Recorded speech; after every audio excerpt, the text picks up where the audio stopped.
Hey, today I've got another question posed by someone here in Women Taking the Leap, and it's about how to sell your services effectively, how to set prices for your services, and how to really believe in your prices and believe in what you're charging. Huge topic for us because when you're offering a service, it's all about you, and that just, oh, it makes us all so nervous to talk about what we are worth and what we think somebody else should pay us.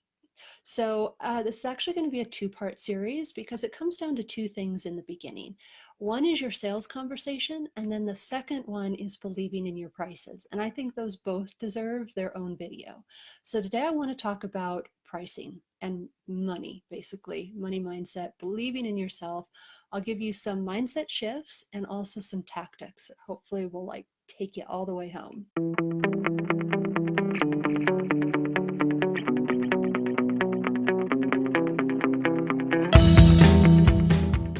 So I used to feel seriously, seriously handicapped by this, you guys. I grew up in a military community, and that's a really strong value system there about like altruism and selfless service and not doing it for the money.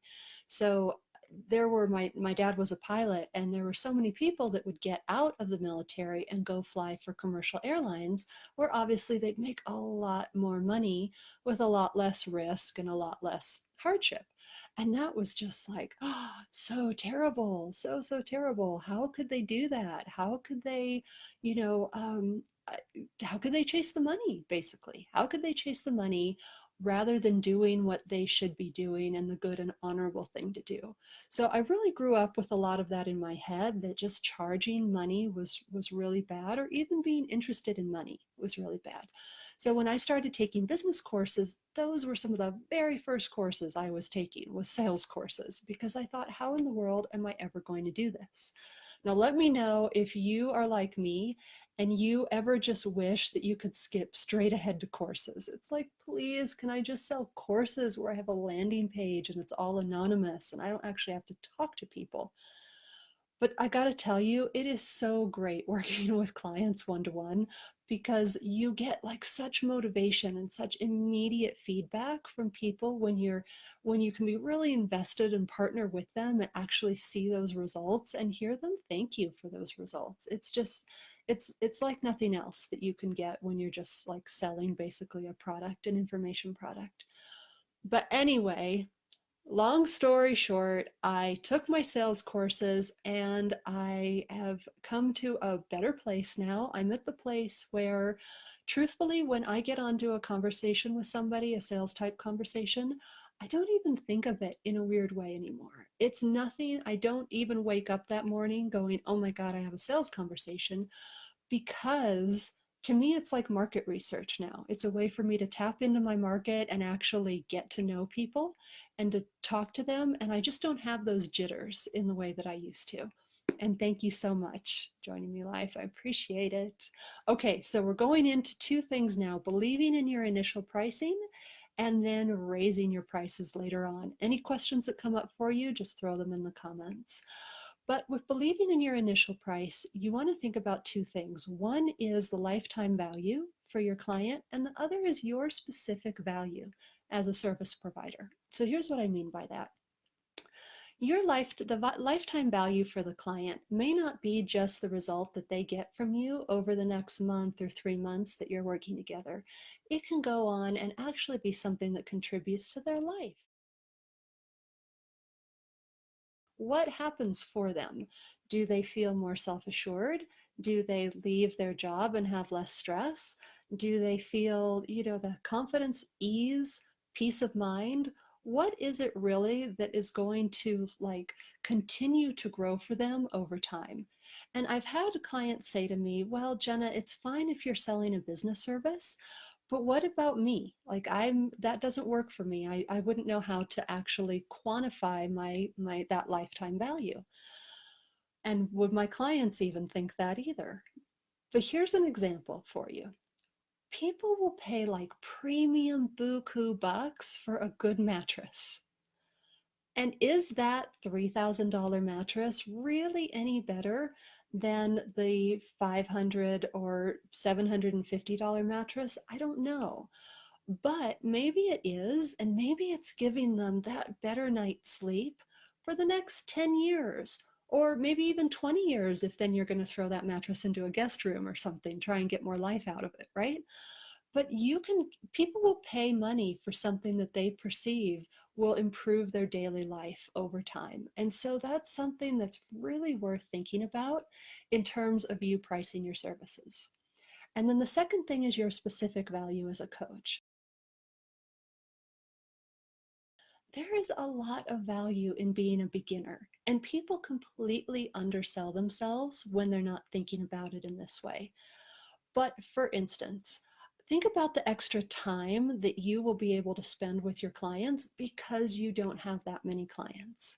Think about the investment you will put into them because you really want those results as badly as they do. You want those testimonials for your page. That is really, really valuable. And here's an example for that. Say you wanted to learn to shoot some hoops. Would you go off to Michael Jordan and ask him to be your coach? Probably not, right? One, you'd be so intimidated, you'd be shaking, you probably wouldn't even make the score anyway. Number two, he'd probably charge you a gazillion dollars. Number three, he's so far ahead. He may be like, girl, I don't know how to teach you how to shoot a hoop. Like it's all muscle memory for me at this point. I put in my 10,000 hours. I can't even tell you what it was like to start out. So chances are, instead of going to Michael Jordan, you'd go to somebody else, like maybe your nephew, or maybe probably someone like at a local gym, right? Someone at a local gym that could then show you and would be closer to your beginner status to remember the steps they had to go through when they were at your starting point. So you really don't care about the fact that they're not a Michael Jordan. They may be suffering from huge anxiety. Oh my God, I'm not Michael Jordan. How can I ever even take money for teaching this person how to play basketball?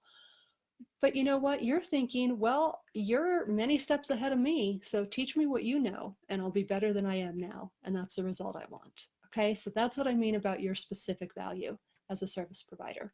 And the same thing goes with starting out. For instance, if you're a designer for a website, that can also be really, really powerful because you are going to allow more revisions maybe than somebody else would. And when you think about the long-term value to their lifestyle, what if they're even converting one extra client? One extra client a month, that's money. What is that worth? And secondly, what about just the fact that whenever they go to a business conference or they're out with friends and they're meeting somebody and that person asks about their work, they can say, yeah, check out my site, and they'll feel really, really good about it. That means something. That's worth something, to not have to be ashamed of the face of yourself online. Very huge and important. So just know that it's okay to start out low when you're setting your pricing. I know there's a lot of hype out there about how, you need to set this premium pricing and you need to, position yourself in the market and set yourself above. But my thought on that is, if you start out that high, then you may not actually sell what you're trying to sell. And what happens is you start thinking, am I really worth this? I don't know. When I'm trying to sell it, this person isn't buying it, chances are, because they're picking up on your doubt, but they're not buying it, so maybe I'm not worth that pricing. So it becomes like this, circle, this self-fulfilling prophecy, and you just don't want to go there. Start with something that you can actually afford. Start with pricing that feels reasonable for you to actually sell. And then you can discipline yourself later to actually raise your prices. Okay, so let's talk raising your prices. First thing I recommend is to always start with baby steps. Just raise your prices maybe $500 at a time, because that'll make it, in your mind, you'll be able to say, hey, okay, 1,500 and 2,000, that's not really that different. And I'll just help you over that hump. The second thing I'd suggest is say it in front of a mirror. Say it in front of a mirror, practice it over and over so that it just comes out naturally. The next thing I'd say is to just change all the links, all of your payment links, make it real, make it where you're not going back. These are your new prices. That's what they are. If you need to update your site, update your site. Although chances are, if you have your prices on your site, you're not quite as worried about these sales conversations. But yes, make everything definite for sure you raised your prices. And then do your mindset work. So go ahead and work through these stories.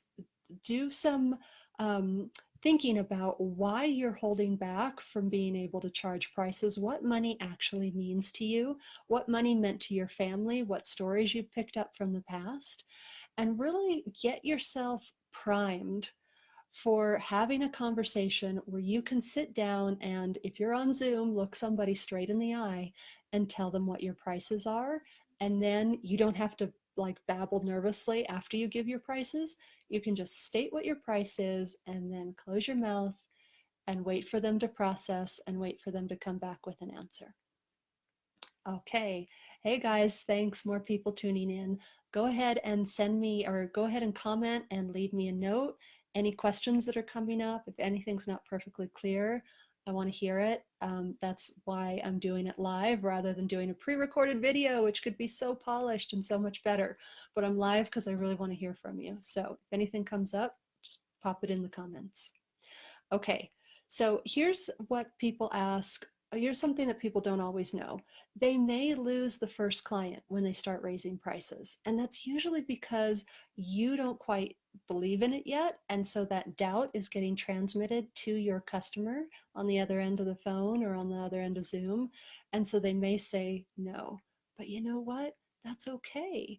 It's okay because you are moving forward in a forward direction. And so you just got to persevere. You got to persevere with that next person. You've got to not rush back and change your prices and lower your prices. Just persevere and then wait until it becomes more comfortable, more natural for you, and it will happen. Um, for your current clients, this is a completely personal thing. I choose to let them know as far in advance as possible. And then truthfully, if somebody, especially if they're on their first contract with me, I like to allow them to maintain those same prices if they want to continue for the next month or for the next like 3-month contract. Because I really believe that when someone invests with you in the beginning and they make that leap, they're projecting that amount over time. And I want to give them time to kind of settle into the benefits they're getting before they decide, before I kind of hit them with these new prices. But when the time does come to actually raise your prices, here's what I suggest. Go back through your notes and make a list of all of their wins, all of the benefits that you've given them, and then let them know in a call that you're going to review all of this with them. And that's really powerful because we tend, just human nature, we tend to be so negative, and we always think about what we're not doing rather than what we are doing or what we have accomplished or what we have learned. So it's very helpful, especially if you're in coaching, but also if you are, a service provider for their website or anything else where you can come back with, analytics and statistics, and let them really see and let it soak in all of the wins they've had, all of the results they've accomplished. And that also will prime them and really help you with a testimonial. It'll help keep that all fresh in their mind. Just another little tactic there. But get that fresh in their mind, and then is when you're able to say, I'm so happy for you to have these really great results and that you've really done the work and you've done these amazing things. I'm so excited to think about what would happen in the next 3 months if we continue working together. Just like that, right? No shame in your game. It's just an offer. You can lead a horse to water, but if not, not everybody's going to say yes. And that's one of the really big fears that you need to release when you're having conversations and really believing in your money. It's at some point, it's a numbers game. Some people are going to say yes. Some people are going to say no. Meh, meh, right? That's what it all comes down to, is a big old meh. And you just need to know that you're moving forward and you have value, and over time you are getting greater and greater wins for your clients, and you're becoming more and more self-assured. But you got to be bad before you can be good, and good before you can be great, and that just comes to diving right in. Thank you so much for tuning in live, to those of you that are here, and anybody that's coming in afterwards on the replay.